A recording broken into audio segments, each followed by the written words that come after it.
So, ito yung freezer na isa, puno.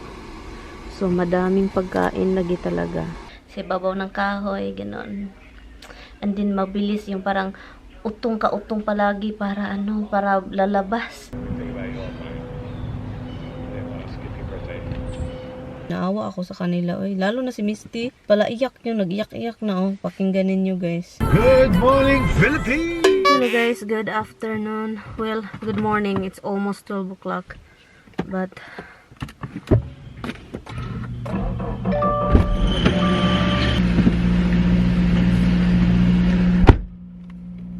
full, and I'm not gonna be full, so let me make sure I got my phone with me.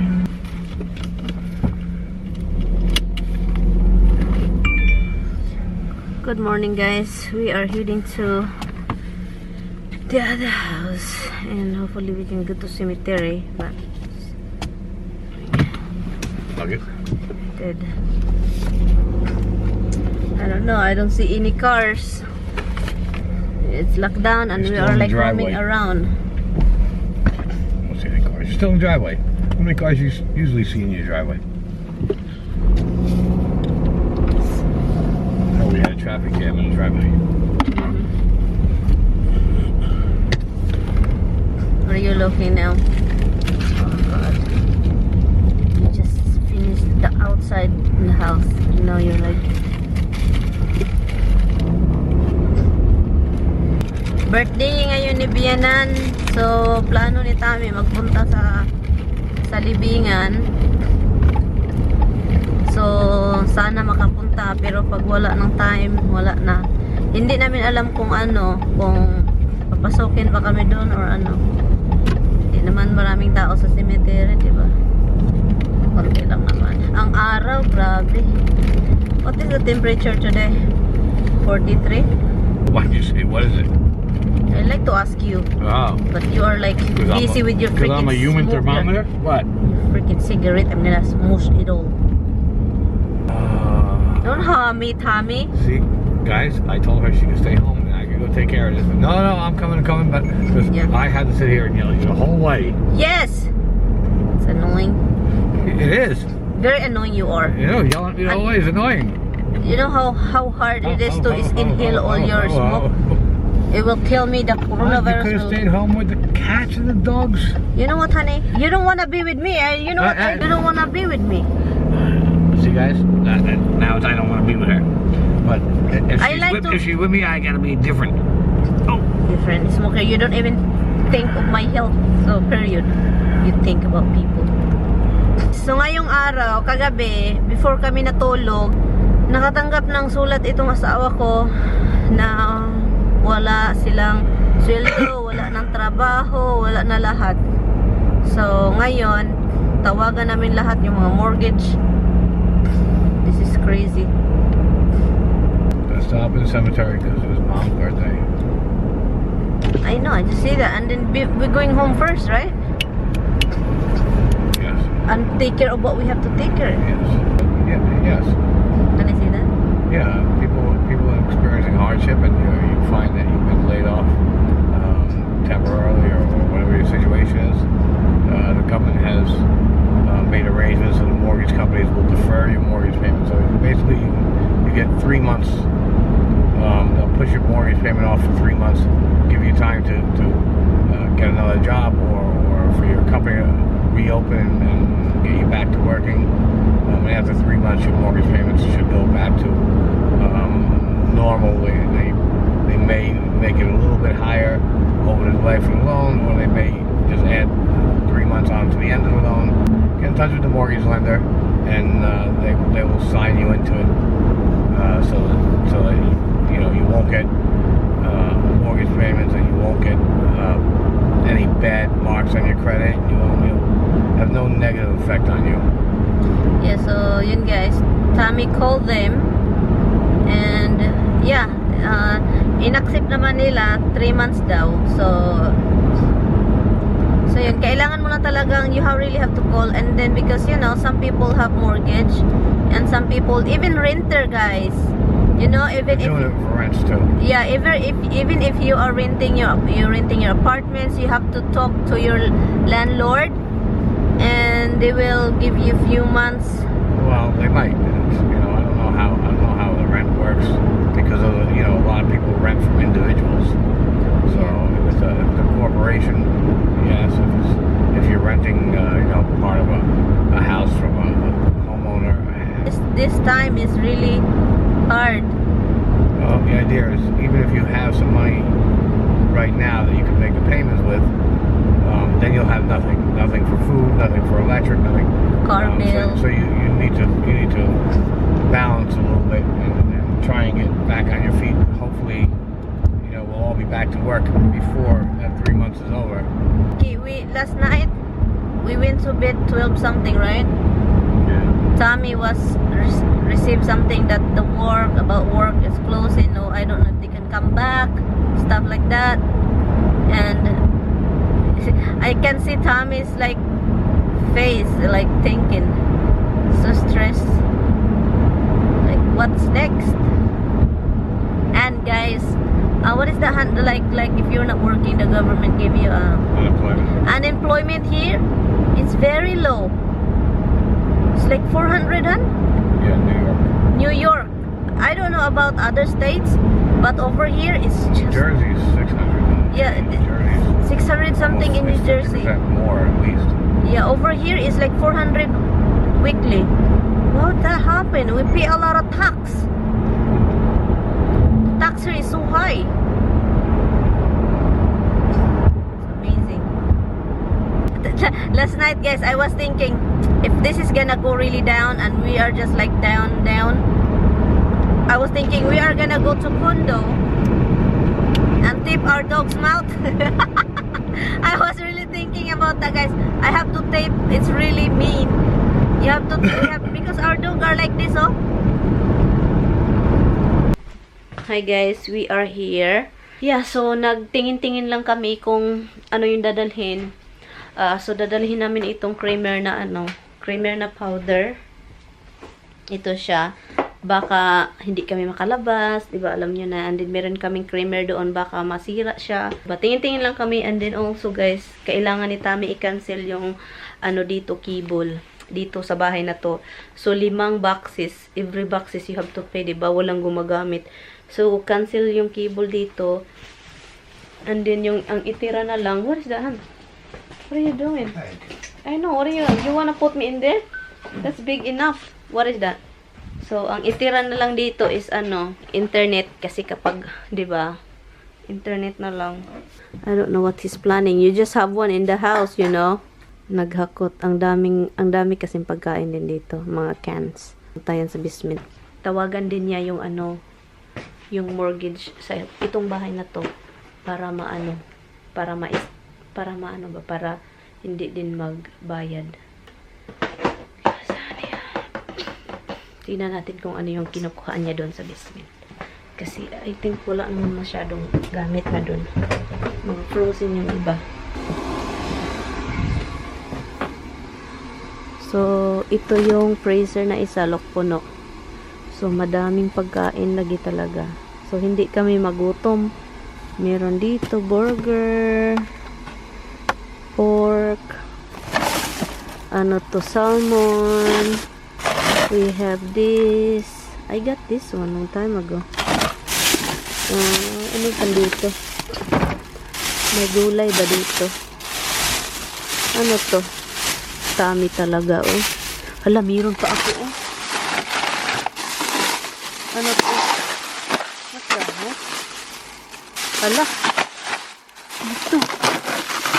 Paborito namin ito. Han! I found something. Natin later. Hala, oy. I-defrost naman ito, oh. Kailangan i-defrost yung tanglad ko, oh. Buhay pa. Dalhin ko to, guys. Ito siya, dalhin ko to. This is a sweet potato casserole. Masarap ito siya. So, yan. Diyan lang yan. Tanglad na yan. Ito, ayaw. Dalhin ko yan kasi masarap yan. Ito, maganda. Hala, steak. Tignan nyo, oh.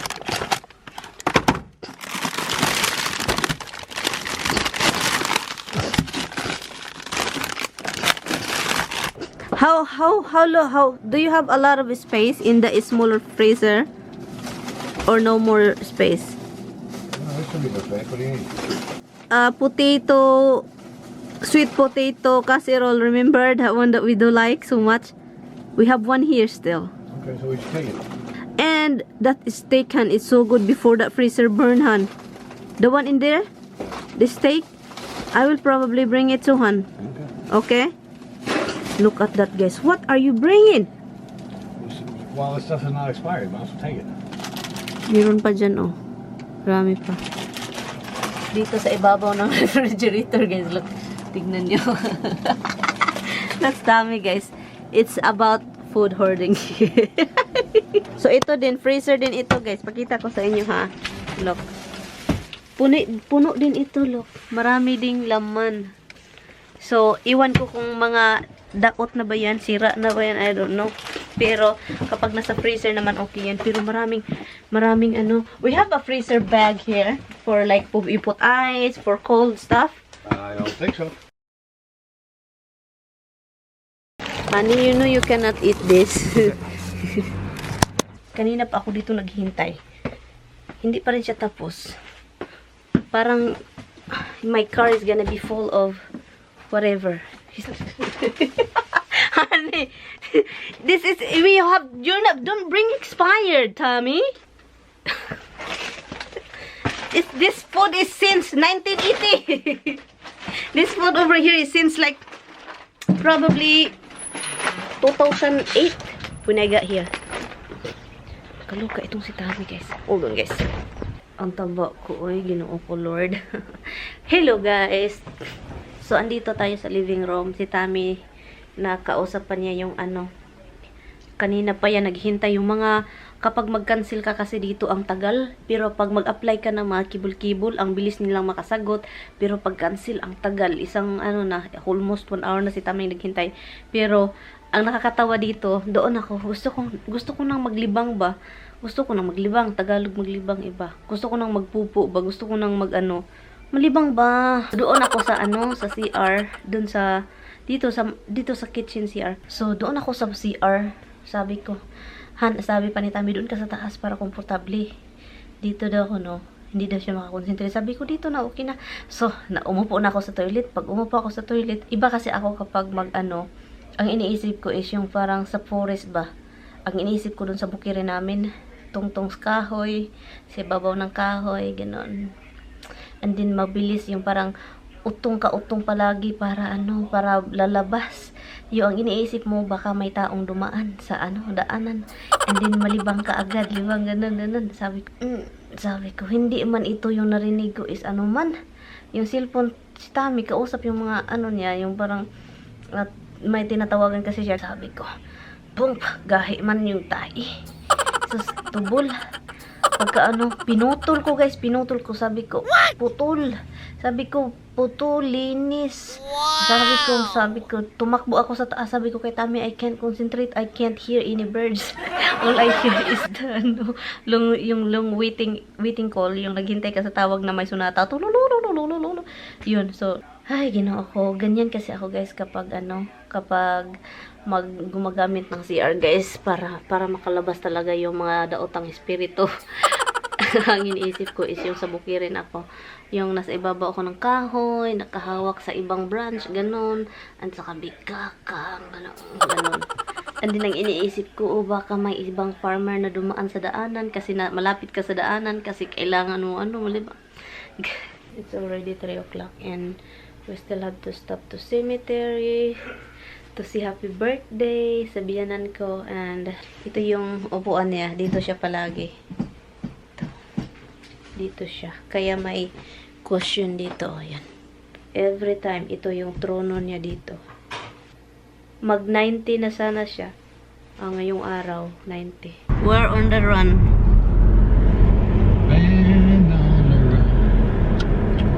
So we got the stuff and return it. That's Mr. Asshole to you. You're my Mr. Asshole. Natagalan siya, guys, sa ano, sa pagsauli ng ano, mga boxes. Takes forever. So you know, my sister-in-law went here to visit. They're going to close now the gate. So we're going her to cemetery. She went here. I know she's hopeful to see us too. Sure. But it takes forever for him. Well, I had nothing to do with that. Yes, it is. Okay. So we don't. Recalculation. Yeah. Take the second right. Yeah, you got it right finally.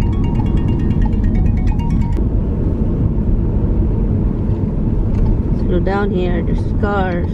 Turn right. There's cars. Keep going over there. Yeah, I know. So we are here, guys. You will arrive at your destination.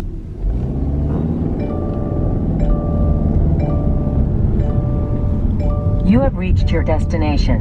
Okay, we're here. That's the tree over there. We're here.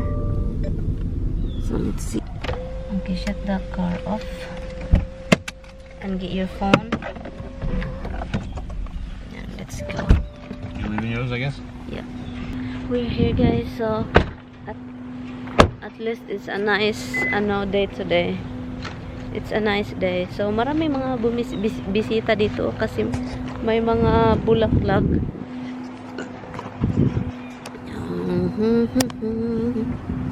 It's a nice day today. So bisita.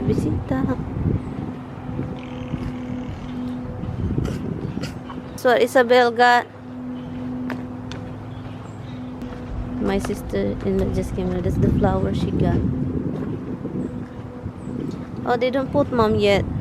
No, doing it. What is this? What is that?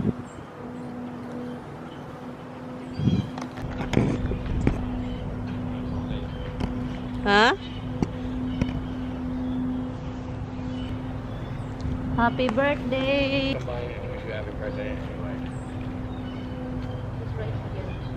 It's not like doing a whole lot. But it kind of means something.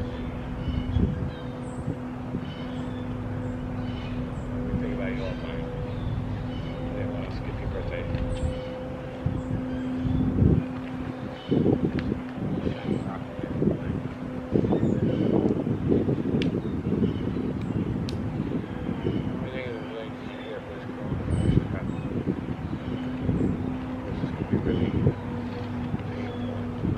Yeah.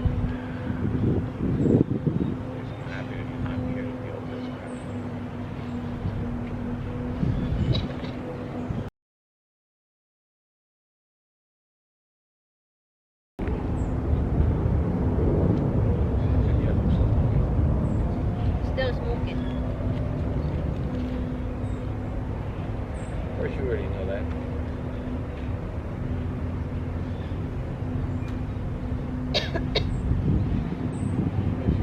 Wish you happy birthday.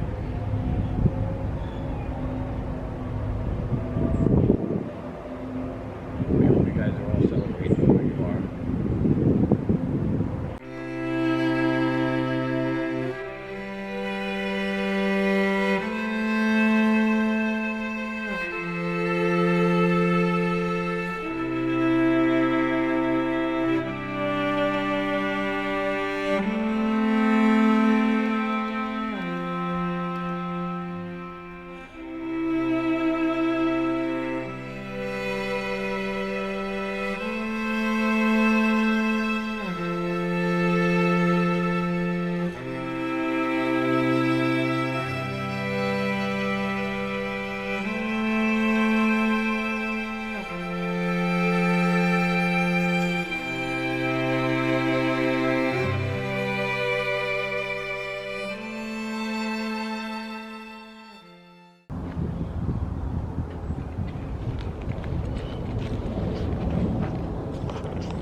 Maybe I'll make Maryann drive out here. She's such a great driver. Such a marvel driver, actually.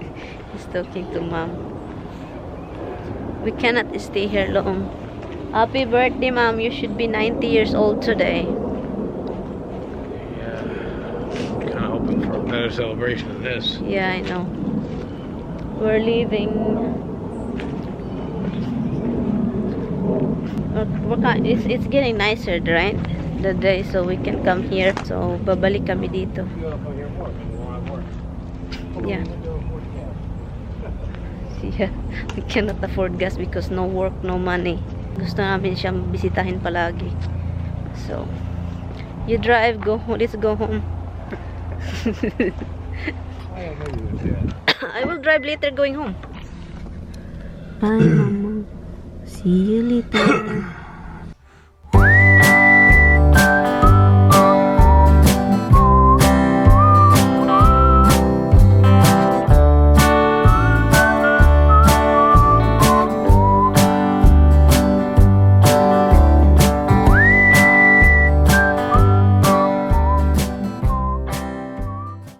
Hinihintay lang siyang tawag galing sa internet. Almost 6 o'clock na.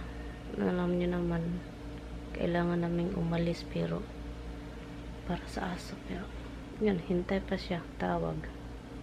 Mamayang alas 8 pa yung tumawag, wala eh. Iwan ko na lang.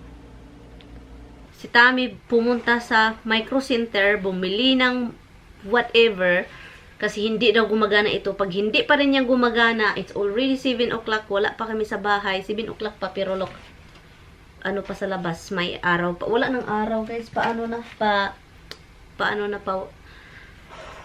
wala na yung araw. Anyway, nagutom ako.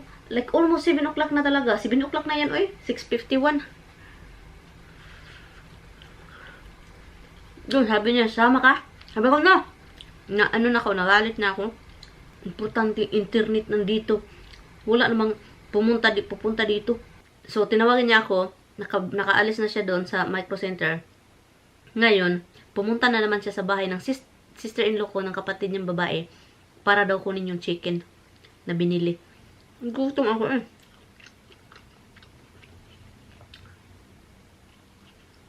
Hi guys, anyway guys, it's already 8 something o'clock at night. Andito ako guys ngayon sa driveway.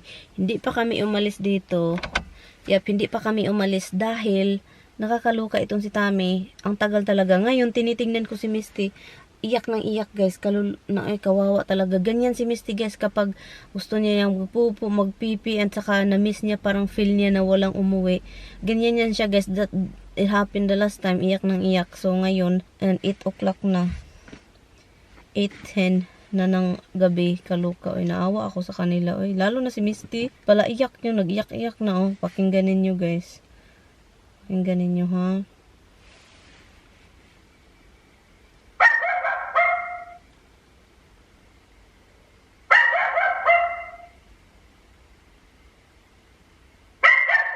One hour na yan siya guys, umiiyak guys. Kanina pa yan guys, sa camera naawa na talaga ako. And then nag-drive na ako, kasi hindi ko na kaya. Sabi ko mag-drive, iwan ko daw siya. So sumama naman siya sa akin. Ngayon, kanina pa yung cellphone niya, 1 hour na siya naghintay ka ng waiting ba, customer service nila. And then nung palabas na kami, pa highway na, may sumagot. So bumalik ako dito. And then, ngayon, nandun si Tami sa loob. Hi guys, we got home really late. It's already 10 something ng gabi. And ngayon pa kami mag-dinner. Ngayon pa mag-dinner. What is that? Mitch, your eyes is really big and fluffy from crying. Han, I'll do my food. Okay, take care of yours. Put something whatever you want. Bye guys. Good night guys. Say good night, honey. Oi. Hi guys. Night guys. Bye. See you tomorrow.